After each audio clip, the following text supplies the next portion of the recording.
Hello दोस्तों, welcome back to my YouTube channel Forensic Gyan. और आज हम जो कल हमने टॉपिक छोड़ दिया था criminal investigation and criminal profiling, उसको आज उसका पार्ट 2 कंटिन्यू करेंगे। तो हमने आई होप कहाँ तक किया था? सेक्सुअल, हाँ जी, यहाँ तक, सेक्सुअल परवर्जन्स। अब हम इसके बाद बात करेंगे टॉक्सिकोलॉजी। टॉक्सिकोलॉजी हिस्ट्री, इसका हिस्टोरिकल बैकग्राउंड क्या है? टॉक्सिकोलॉजी का स्टडी काफ़ी एंशियंट है। ह्यूमन हिस्टोरिकली पॉइजनिंग और एंटीडोट्स दोनों का स्टडी करते आ रहे हैं।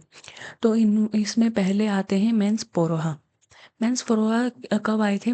3000 बीसी में।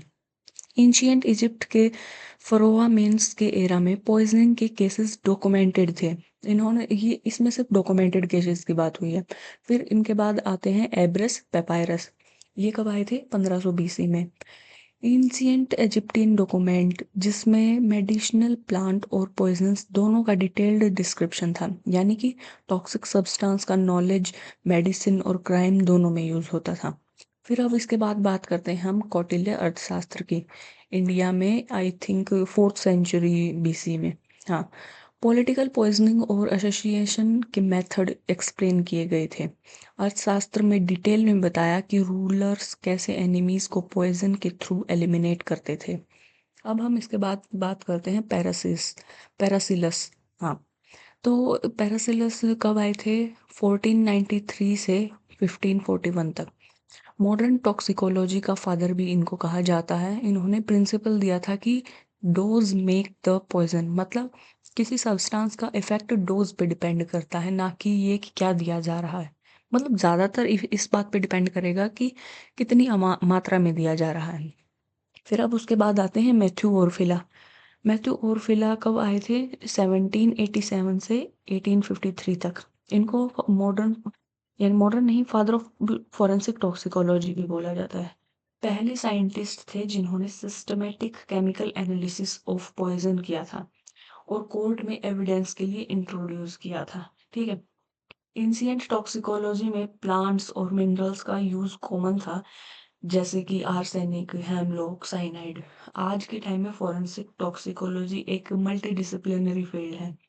केमिकल एनालिसिस होता है, क्रोमेटोग्राफी होता है, स्पेक्ट्रोस्कोपी होता है और डीएनए बेस्ड डिटेक्शन टेक्निक्स भी यूज की जाती हैं। ठीक है। अब हम बात करते हैं पोस्टमार्टम लिविडिटी इन पॉइजनिंग केसेस। ठीक है। पोस्टमार्टम लिविडिटी को हम पोस्टमार्टम स्टेनिंग भी बोलते हैं। फॉरेंसिक टॉक्सिकोलॉजिस्ट के लिए एक इम्पोर्टेंट क्लू है। डिफरेंट पॉइजन्स और कॉज ऑफ डेथ बॉडी के कलर और पैटर्न में अलग अलग होते हैं। जैसे ब्लैक है, ब्लैक ओपिएट्स में दिखाई देता है। जब ओपिएट्स का ओवरडोज हो जाता है तब हमें ब्लैक कलर दिखाई देता है। और ब्लूइश वॉयलेट कब दिखाई देता है? जब एस्फेक्शियल डेथ होती है, जैसे कि या तो ड्राउनिंग से हुई हो या स्ट्रेंगुलेशन से हुई हो, तब हमें ब्लूइश वॉयलेट कलर दिखाई देता है। अब हम बात करते हैं इसके बाद ब्राइट पिंक कलर की। ये हमें कब दिखाई देता है? हाइपोथर्मिया के केस में हमें ब्राइट पिंक कलर दिखाई देता है। और जब हम हाइड्रोजन सल्फाइड की पॉइजनिंग होती है, H2S यानी कि, तब उस केस में हमें ब्लू ग्रीन कलर दिखाई देता है, ब्लूइश ग्रीन कलर। फिर उसके बाद आता है साइनाइड। जब साइनाइड पॉइजनिंग होती है तो ब्राइट रेड कलर दिखाई देता है। लिविडिटी या पोस्टमार्टम स्टेनिंग डेवलप होती है due to blood settling in lower parts of body under gravity. ठीक है। कलर और डिस्ट्रीब्यूशन से टाइम सिंस डेथ और पॉइजन टाइप एस्टिमेट किया जा सकता है। जैसे कि अगर साइनाइड पॉइजनिंग है, ब्राइट रेड स्टेनिंग, और स्मेल भी कैसी होती है? बिटर आलमंड डिटेक्ट की जा सकती है। इस टाइप की हम स्मेल डिटेक्ट करते हैं इसमें। टॉक्सिकोलॉजी और लिविडिटी का कॉम्बिनेशन इन्वेस्टिगेटर्स को क्राइम सीन और अटॉप्सी फाइंडिंग के साथ कनेक्ट करने में हेल्प करता है, जिससे cause and manner of death accurately conclude किया जाता है। अब हम बात करेंगे इसके बाद व्हीकुलर एक्सीडेंट इन्वेस्टिगेशंस की। ये व्हीकुलर एक्सीडेंट केसेस भी फॉरेंसिक इन्वेस्टिगेशन का इम्पोर्टेंट पार्ट है। इंडिया में सबसे common road traffic accident, but forensic science इसमें काफ़ी रोल प्ले करती है।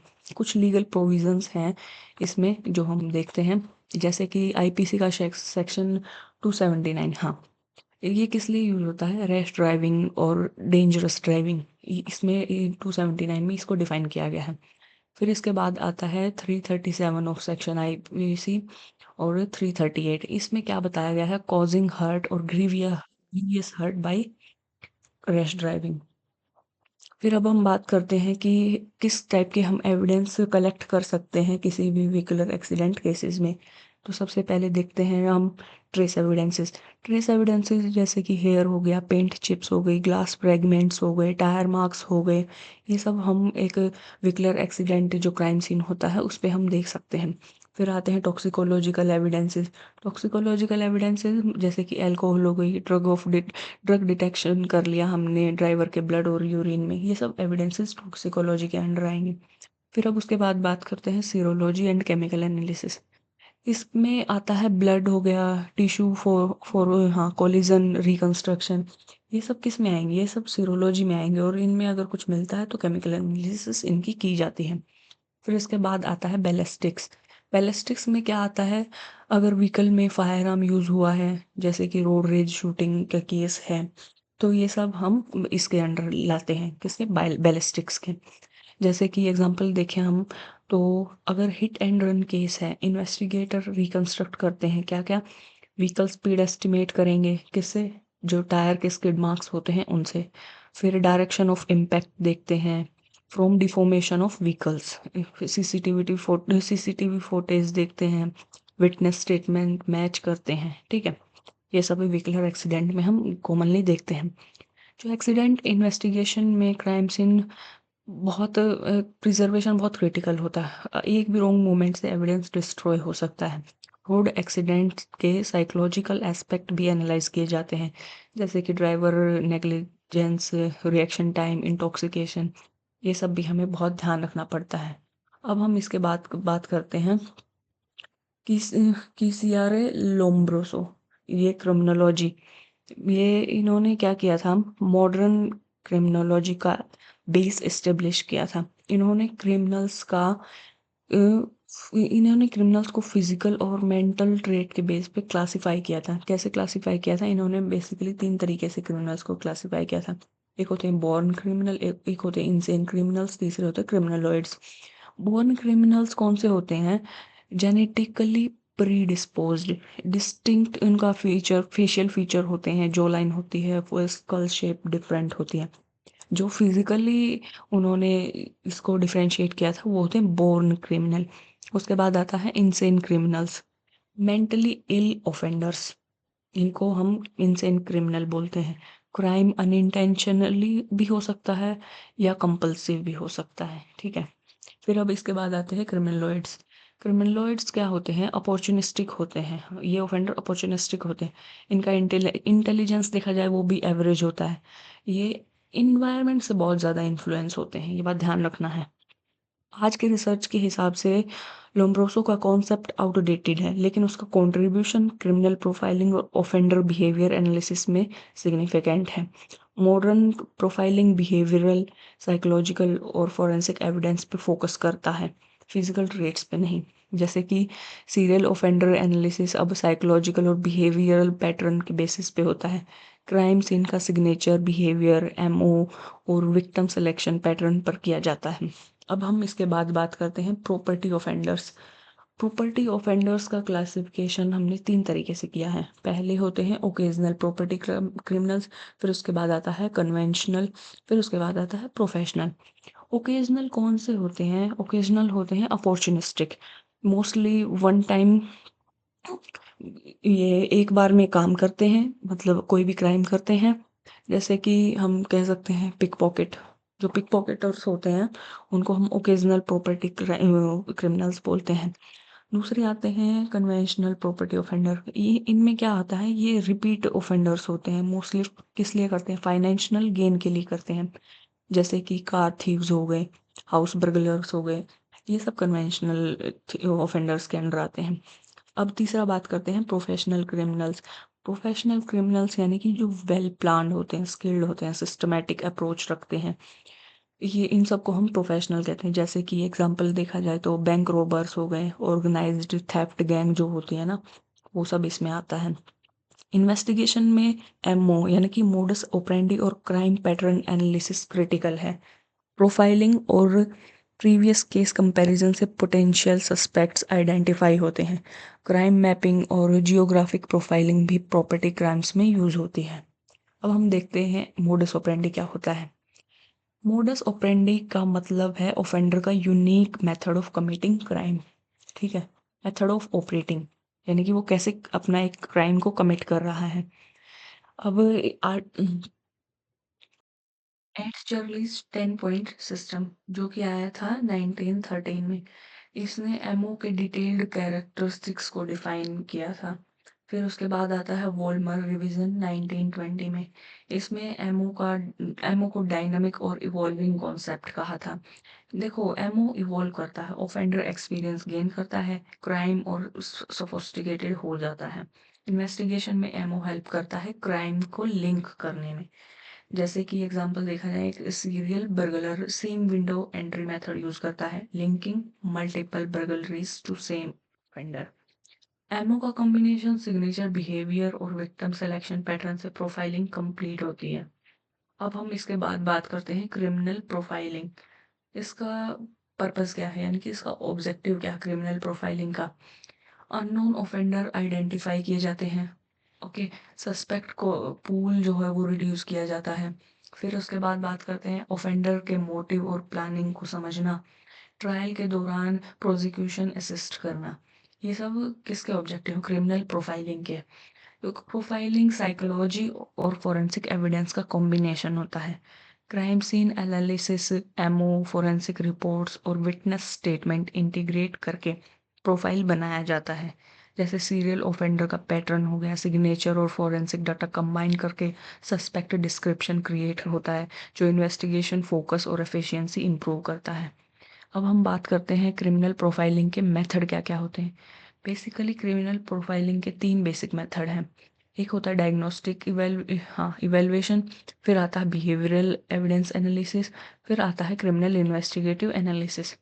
अब पहले वाला डायग्नोस्टिक इवेल्युएशन में क्या होता है, ओफेंडर के मेंटल और साइकोलॉजिकल इवोल्यूशन पर फोकस किया जाता है। फिर आता है बिहेवियरल में। बिहेवियरल में क्या किया जाता है, क्राइम सीन और बिहेवियर स्टडी की जाती है। एविडेंस को हम एज ए क्लू यूज करते हैं। फिर आता है third one criminal investigative analysis. इसमें क्या होता है, एक सिस्टमेटिक प्रोफाइलिंग की जाती है, केस लिंकेज किया जाता है, सस्पेक्ट की रैंकिंग की जाती है। ठीक है, अब ये जो बिहेवियरल एविडेंस एनालिसिस में ओफेंडर की एग्रेशन लेवल और प्लानिंग स्किल्स क्राइम सीन से डिड्यूस होती हैं। ये बात हमें याद रखनी है। अब जो इसके बाद बात करते हैं हम ऑर्गेनाइज्ड और disorganised crime scene. Organised crime scene कौन से होते हैं, प्लान्ड होते हैं, कंट्रोल्ड होते हैं, मेथोडोलॉजिकल होते हैं। ऑफेंडर इंटेलिजेंट होता है, कॉन्फिडेंट होता है, और मिनिमल एविडेंस, बहुत बहुत ही कम एविडेंस वो पीछे छोड़ता है। अब इसके बाद आता है disorganised crime scene. Disorganised crime scene कौन से होते हैं, मैसी होते हैं, इम्पल्सिव होते हैं, ओफेंडर का इंटेलिजेंस लेवल थोड़ा कम होता है, पैनिक होता है। अगर वो पैनिक रहेगा, इंटेलिजेंस थोड़ा कम रहेगा, तो मतलब रैंडम एविडेंस छूटने के चांसेस भी ज़्यादा होते हैं। जैसे कि एक प्लान्ड रोबरी होती है और एक स्ट्रीट मगिंग होती है। सीन ऑर्गेनाइजेशन और फोरेंसिक एविडेंस डिफरेंट होते हैं इन सब में। प्रोफाइलर क्राइम सीन को कैटेगराइज करके ओफेंडर का इंटेलिजेंस और बिहेवियर प्रेडिक्ट करते हैं। अब हम इसके बाद बात करते हैं विक्टिमोलॉजी। विक्टिमोलॉजी का मतलब है विक्टिम का स्टडी और रिस्क असेसमेंट, कि विक्टिम पे क्या इफेक्ट पड़ रहा है किसी भी क्राइम के बाद। ठीक है, विक्टिम्स क्लासिफाई होते हैं 3 तरीके से, मीडियम, लो और हाई रिस्क। मेंडलसन क्लासिफिकेशन में विक्टिम बेस्ड ऑन वल्नरेबिलिटी और बिहेवियर पैटर्न्स। ठीक है, मैं इसके अकॉर्डिंग हमने इनको 2 तरीके से क्लासिफाई किया है, बिहेवियर पैटर्न से और वल्नरेबिलिटी से। ठीक है, जैसे कि women walking alone at night, तो इसमें क्या है, हाई रिस्क विक्टिम प्रोफाइल है ये। पुलिस की हेल्प करता है प्रिवेंटिव मेजर्स और ऑफेंडर टारगेटिंग प्रिडिक्शंस में। अब बात करते हैं विक्टिमाइजेशन के टाइप की। विक्टिमाइजेशन मेनली कितने तरीके से होते हैं, 5 तरीके से। पहले होता है प्राइमरी। प्राइमरी में क्या आता है, डायरेक्ट विक्टिम होता है। डायरेक्ट विक्टिम यानी कि असॉल्टेड पर्सन जिसके साथ क्राइम हुआ है। ठीक है, फिर इसके बाद आता है सेकेंडरी विक्टिमाइजेशन। सेकेंडरी में कौन सा आता है, इनडायरेक्ट ट्रॉमा जो मिलता है, वो किसको मिलेगा, जैसे क्राइम इसके साथ हुआ है तो इसकी फैमिली को भी तो कोई ट्रॉमा मिलेगा ना, तो ये सेकेंडरी के अंडर आएगा। फिर आता है टर्शरी। टर्शरी में क्या होता है, कम्युनिटी सोशल इम्पैक्ट जो पड़ता है, जैसे कि कुछ भी हुआ है तो एक हमारी सोसाइटी में ना फियर आ जाता है कि हाँ ऐसा होगा तो ऐसा हो सकता है, तो ये टर्सरी में आता है। फिर इसके बाद आता है म्यूचुअल। म्यूचुअल यानी कि विक्टिम और ऑफेंडर दोनों इसमें कंट्रीब्यूट करते हैं। फिर आता है वाइट कॉलर क्राइम विक्टिम्स, यानी कि जो फाइनेंशियली और साइकोलॉजिकल हार्म होते हैं। इसमें फिजिकल हार्म नहीं होता बट फाइनेंशियली या साइकोलॉजिकल उनको हानि होती है। अब बात करते हैं प्रोफाइलिंग कल्प्रिट की। ठीक है, इसके कुछ स्टेप्स हैं जो हम डिस्कस करेंगे, जैसे कि सिग्नेचर बिहेवियर। सिग्नेचर बिहेवियर में क्या होता है, वही यूनिक पैटर्न होता है, जैसे सेम ग्राफिटी। ये सब किसके अंडर है, सिग्नेचर बिहेवियर में। अब इसके बाद हम स्टडी करते हैं साइकोलॉजिकल स्टेट, यानी कि उसकी मेंटल कंडीशन क्या है, क्या मोटिव होता है उसका। फिर हम बात कर देंगे जियोग्राफिक प्रोफाइलिंग की। जियोग्राफिक प्रोफाइलिंग में क्राइम सीन लोकेशन एनालिसिस की जाती है कि हाँ वो बेसिकली किस लोकेशन पे क्राइम कर रहा है। अब हम इसके बाद बात करेंगे क्राइम सीन बिहेवियर की। क्राइम सीन बिहेवियर मतलब सीन टेल्स ऑफेंडर प्लानिंग। कोई भी सीन है वो हम ऑफेंड उससे हम ये एनालाइज कर सकते हैं कि ऑफेंडर की प्लानिंग क्या हो सकती है, कंट्रोल क्या है, पर्सनैलिटी क्या है। जैसे कि serial arsonist leave same pattern, signature behaviour identify कर लेते हैं हम, फिर उस सस्पेक्ट्स को नैरो डाउन कर देते हैं। ठीक है, अब हमने इससे क्या सीखा बेसिकली कि criminal investigation fully evidence driven है, प्रोफाइलिंग साइकोलॉजी और फोरेंसिक्स ब्रिज है। ठीक है, crime scene analysis, MO, victimology, forensic test, behavioural profiling सब इंटीग्रेट होते हैं। तो अगर आप आज का लेक्चर हम यहीं ख़त्म करते हैं। अगर आप लोगों को लेक्चर पसंद आया हो, आई होप आप लोगों को पसंद आया हो, कोई भी डाउट हो आप कमेंट कीजिए और वीडियो को लाइक शेयर एंड सब्सक्राइब कीजिए हमारे यूट्यूब चैनल को। आप हमारा इंस्टाग्राम हैंडल भी फॉलो कर सकते हैं, वहाँ पर हम PYQ सॉल्व करते हैं और latest update related to forensic science देते हैं। हमारा व्हाट्सएप चैनल आप ज्वाइन कर सकते हैं जहाँ पे हम नोट्स और PPTs और अदर फोरेंसिक एसेंशियल शेयर करते हैं। Thank you for watching the video. मिलते हैं नेक्स्ट लेक्चर।